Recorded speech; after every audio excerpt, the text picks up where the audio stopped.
Good day mga kaibigan. Ayan. Nakaready na po ang ating lulutuin.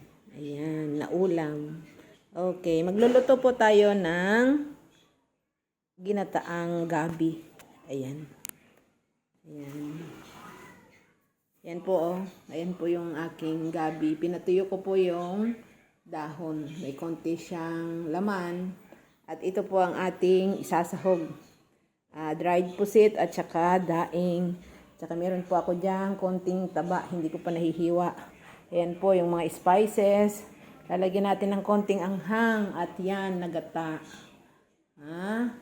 Masustansya sa katawan. Ang gabi po ay mayaman sa fiber at vitamin 6. O ang tinatawag na pyridoxine. Tama ba ako?